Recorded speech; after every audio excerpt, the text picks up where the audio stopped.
Hello student, today I am going to start our final term syllabus, and in this syllabus we will read the chapters 5. 5 chapters are chapter 18, chapter 19, chapter 18 they make us proud, chapter 19 struggle towards freedom, chapter 20 India wins freedom, chapter 21 governing ourselves, and chapter 22 is the United Nations. So now in this video we will read chapter 18, they make us proud.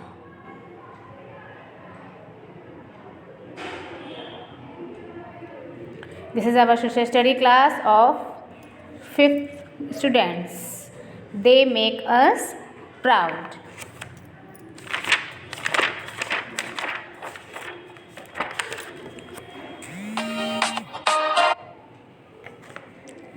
There have been some people who have worked hard in the field of medicine, science, technology, and some have been made us proud in the field of art, literature and music. हमारे आसपास कुछ लोग ऐसे हैं जिन्होंने बहुत ही work hard किया है, बहुत ही कठिन काम किया है इन द फील्ड ऑफ मेडिसिन के क्षेत्र में, साइंस के क्षेत्र में, टेक्नोलॉजी के क्षेत्र में, and some have made us proud in the field of, और कुछ लोगों ने आर्ट, लिटरेचर एंड म्यूज़िक के क्षेत्र में भी बहुत अच्छे काम किए हैं. दे हैड डिफरेंट क्वालिटीज़, उनके अंदर डिफरेंट क्वालिटीज़ हैं एज इंडिविजुअल के रूप में, but they had some qualities in common, लेकिन उनके अंदर कुछ क्वालिटीज़ हैं, कॉमनली भी हम उन क्वालिटीज़ को देख सकते हैं. They were very hard working and sincere, वो बहुत ही कठिन परिश्रमी हैं और बहुत ही ज़्यादा सिंसियर हैं अपने वर्क के प्रति. They took up responsibilities and did their best, वो अपनी रिस्पॉन्सिबिलिटी को बहुत अच्छे से निभाते हैं और अपना बहुत ही अच्छा रिज़ल्ट उसको देते हैं. दे वर सेल्फलेस, वो निस्वार्थ होकर किसी भी काम को करते हैं. दे थॉट अबाउट एवरीबडी, वो सबके बारे में सोचते हैं. Let us read about some great and inspiring Indians, आइए हम उन कुछ महान इंस्पायरिंग इंडियंस के बारे में whose effort have made our lifes better, जिनके प्रयासों ने हमारे जीवन को बहुत ही अच्छा बनाया है. So our in this chapter we will read about some special and noble people. Science, mathematics and medicine, science के क्षेत्र में, मैथमेटिक्स के क्षेत्र में एंड मेडिसिन के क्षेत्र में लोगों ने किस प्रकार के अचीवमेंट्स किए हैं, उनमें सबसे पहले हम देखते हैं Sushruta. Sushruta was a surgeon during ancient time, Sushruta प्राचीन समय के एक बहुत ही बड़े सर्जन थे. He is called the father of the plastic surgery, उनको आज भी प्लास्टिक सर्जरी के फादर के नाम से जाना जाता है. He is believed to have perform plastic surgery of the nose and ears too, उन्होंने नोज़ एंड ईयर्स की प्लास्टिक सर्जरी में भी अपनी बहुत अच्छी परफॉर्मेंस दिखाई थी.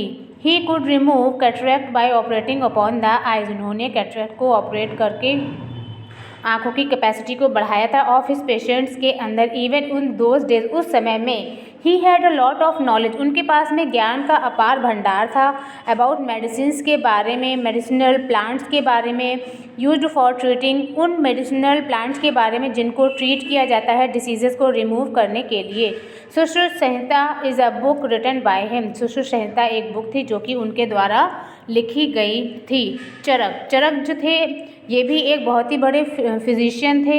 ही लिव्ड अबाउट 2000 ईयर्स एगो, वो 2000 साल पहले जीवित थे. He is the author of Charaka Samhita, वो चरक संहिता के लेखक थे जिसमें उन्होंने डिस्क्राइब किया था द प्रोसेस ऑफ डाइजेशन के बारे में. He also wrote about diseases there symptoms, उन्होंने बहुत सारे डिसीजेस के बारे में बताया, उनके सिम्टम्स के बारे में बताया और उनको किस प्रकार से डायग्नोस किया जाता है उसके बारे में भी उन्होंने बताया. ही फेल्ट दैट हाइजीन, उन्होंने कहा कि hygiene and the role of medicinal plant, और मेडिसिनल प्लांट का जो कार्य है word of almost importance in the treatment of disease, बहुत ही महत्वपूर्ण स्थान है किसी भी डिसीज़ के ट्रीटमेंट में. इन हिज बुक, उन्होंने अपनी बुक में, जो चरक संहिता उन्होंने बुक लिखी थी, Charaka also talk about the responsibility, उन्होंने एक बहुत ही रिस्पॉन्सिबिलिटी के बारे में बताया जो कि डॉक्टर के द्वारा निभाई जाती है. And how a doctor should conduct, और किस प्रकार से एक डॉक्टर कंडक्ट करता है one self with his patients, अपने पेशेंट्स के साथ में किस प्रकार से एक डॉक्टर कंडक्ट करता है, ये सभी चीज़ें उन्होंने अपनी बातचीत के माध्यम से लोगों को बताया था। Aryabhatta was also astronomer, Aryabhatta एक एस्ट्रोनॉमर थे, एक मैथमेटिशियन थे। ही स्टडीड द स्टार्स, उन्होंने स्टार्स के बारे में बताया विद अ ग्रेट एक्यूरेसी, कितनी एक्यूरेसी के साथ में, क्योंकि स्टार्स को काउंट करना बहुत ही डिफ़िकल्ट है, बट एक ही आर्यभट्ट ही थे जिन्होंने बहुत ही ज़्यादा एक्यूरेसी के साथ में उस समय में स्टार्स के बारे में बताया।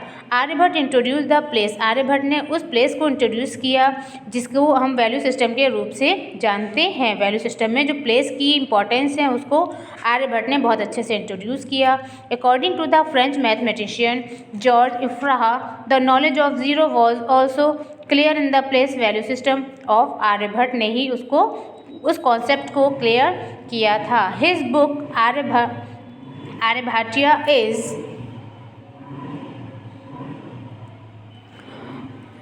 हिज बुक, उनकी जो बुक थी Aryabhata is like a literature of mathematics, वो एक प्रकार से मैथमेटिक का लिटरेचर है और उसके अंदर हर प्रकार के एस्ट्रोनॉमी को हम पढ़ सकते हैं। Each contain topic like arithmetic, इस बुक के अंदर हम डिफरेंट अर्थमेटिक के टॉपिक्स को, अलजेब्रा, ट्रिग्नोमेट्री एंड फ्रैक्शन के टॉपिक्स को देख सकते हैं। ये सभी topics we can find in this book. Literature and music, literature and music के क्षेत्र में भी बहुत सारे हमारे प्राचीन लोग थे जिन्होंने अपना अपना सहयोग बहुत अच्छे से दिया।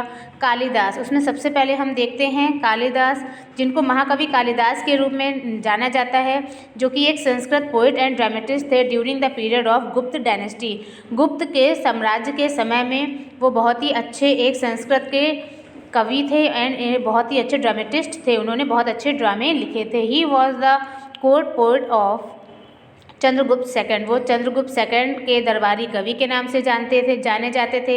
His famous work are Raghuvamsham, Kumarasambhava, Meghaduta and Ritusamhara, ये उनके कुछ फेमस वर्क थे जो उनके द्वारा लिखे गए थे।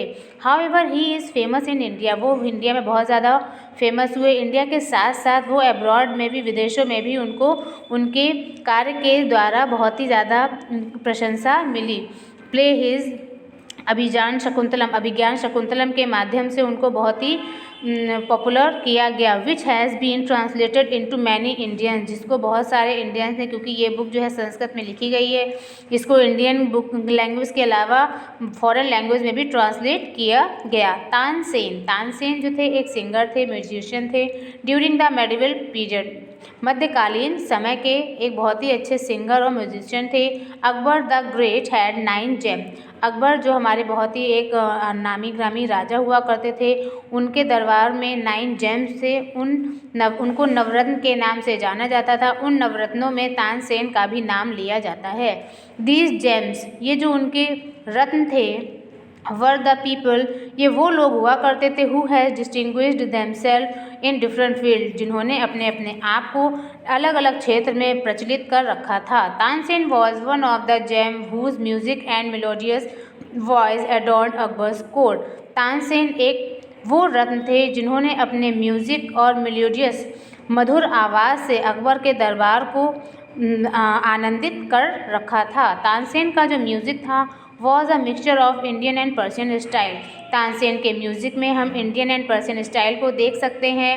He was developed a style of his own, वो जो थे अपना स्टाइल अपने आप से ही डेवलप करते थे। ही कंपोज म्यूजिकल ट्यून्स, उन्होंने बहुत सारी म्यूजिकल ट्यून्स जैसे कि राग, जिसको कि राग मल्हार के नाम से जाना जाता है, या राग दीपक, ये सभी उन्होंने ही कंपोज किए थे। इन सभी का कंपोजिशन तानसेन के द्वारा ही किया गया था। First fill up given here, dash was the court poet of Chandragupta second, Chandragupta second के दरबार के कवि कौन थे? It is known as the Kalidas.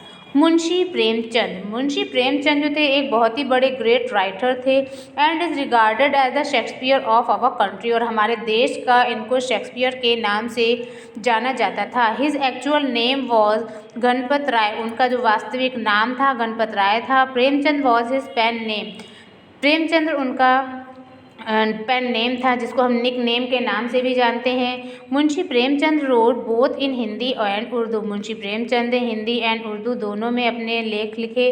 His famous novel, उनके जो फेमस नावल्स हैं उसमें Asrar e Maabid and was published in Awaz e Khalq in Urdu weekly, जो न्यूज़पेपर था उसमें पब्लिश किया गया। He was recognise for his style, वो अपने स्टाइल से जाने जाते थे क्योंकि उनकी राइटिंग्स में हिंदी और उर्दू दोनों ही चीज़ों का मेल मिलता था। And always had some social message for the people, और उनके लेखन के माध्यम से लोगों को सोशल होने के बहुत सारे मैसेजेस भी मिलते थे। Some of his famous work are Seva Sadan, उनके बहुत सारे वर्क में जो बहुत ही पॉपुलर जो उनके लेख थे उनमें सेवा सदन, गबन, ईदगाह एंड कफन, ये उनके कुछ फेमस वर्क थे। Premchand is rank as one of the finest writer, Premchandra का नाम बहुत ही अच्छे लेखकों में लिया जाता है 20वीं शताब्दी के भारत के अंदर। हिज वर्क है ट्रांसलेटेड इनटू रशियन, उनके जितने भी वर्क थे उसको रशिया में एंड अदर फॉरेन लैंग्वेज में भी ट्रांसलेट किया गया, क्योंकि अदर लैंग्वेज के लोग भी उनके लेखों को पढ़ें और समाज के रूप में उससे कुछ न कुछ मॉरल अचीव करें। Social reformer,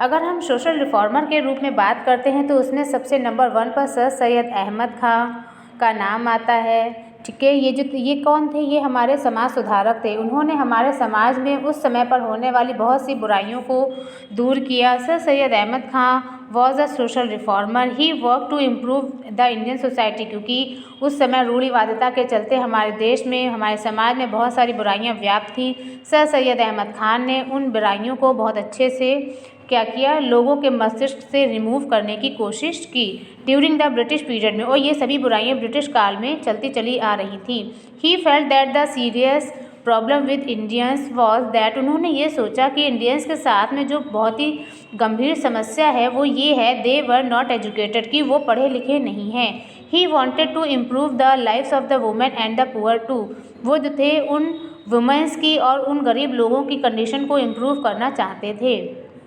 he started with a school eight Moradabad, उन्होंने एक स्कूल जिसकी नींव 1859 में रखी मुरादाबाद से स्टार्ट की थी। इन 1875 ही टुक अनदर स्टेप, उन्होंने एक दूसरा स्टेप लिया एंड स्टार्टेड अ कॉलेज, और उन्होंने Mohammedan Anglo oriental college Aligarh में एक स्थापना की। This college was later called the Aligarh Muslim university, इस कॉलेज को बाद में अलीगढ़ मुस्लिम यूनिवर्सिटी के नाम से जाना गया। Even today it is popular university, अब इस समय वर्तमान में प्रेजेंट टाइम में वो एक ही बहुत ही पॉपुलर यूनिवर्सिटी बन गई है। एंड अट्रैक्ट स्टूडेंट्स, जो कि स्टूडेंट्स को अट्रैक्ट करती है from the corner of the India, देश के कोने कोने से इस यूनिवर्सिटी में बच्चे पढ़ने के लिए आते हैं और अपने ज्ञान को बढ़ाते हैं। Rabindranath Tagore, Rabindranath Tagore was a great philosopher, Rabindranath Tagore एक बहुत ही बड़े दार्शनिक थे, कवि थे, राइटर थे और एक म्यूजिशियन भी थे। ही बिलीव्ड, उनका विश्वास था that India could progress only through education, उनका ये विश्वास था कि इंडिया की जो उन्नति है सिर्फ शिक्षा के माध्यम से ही हो सकती है। ही इवन ओपन अ स्कूल, उन्होंने एक स्कूल खोला इन 1901 में, कॉल्ड इट शांति निकेतन, जिसको शांति निकेतन का नाम दिया गया। It exist even today as Vishwa Bharati university, जिसको प्रेजेंट टाइम में विश्व भारती यूनिवर्सिटी के नाम से जाना जाता है। Music, poetry, books were an important part of his life, उनके जीवन में म्यूज़िक का, कविताओं का और बुक्स का बहुत ही महत्व उनके जीवन में हुआ करता था। रविंद्र संगीत, the music of Tagore popular even today, Ravindra संगीत जो कि उनकी एक म्यूज़िक है जो बहुत ही पॉपुलर हो रहा है इन इंडिया में भी और उसके साथ साथ अब्रॉड में भी। Tagore composed our national anthem, Tagore ने, रविंद्रनाथ टैगोर जी ने हमारे नेशनल एंथम जन गण मन को कंपोज किया था। ही रोड 50 बुक्स, उन्होंने 50 बुक्स लिखी हैं एंड मोर देन 3000 पोएम्स, 3000 से ज़्यादा पोएम्स भी उन्होंने लिखी हैं। ही वॉज अवॉर्डेड, और रविंद्रनाथ टैगोर जी को नोबेल प्राइज़ जो कि लिटरेचर में प्राप्त हुआ था 1913 में अपनी बुक गीतांजलि के लिए। इसमें इन्होंने इतना अच्छा लिखा था कि उनको नोबेल प्राइज़ से सम्मानित किया गया। This is our chapter and students you will write the new words in your copy and do all the exercises with the help of the book. Okay, so that's all from today. Thank you students.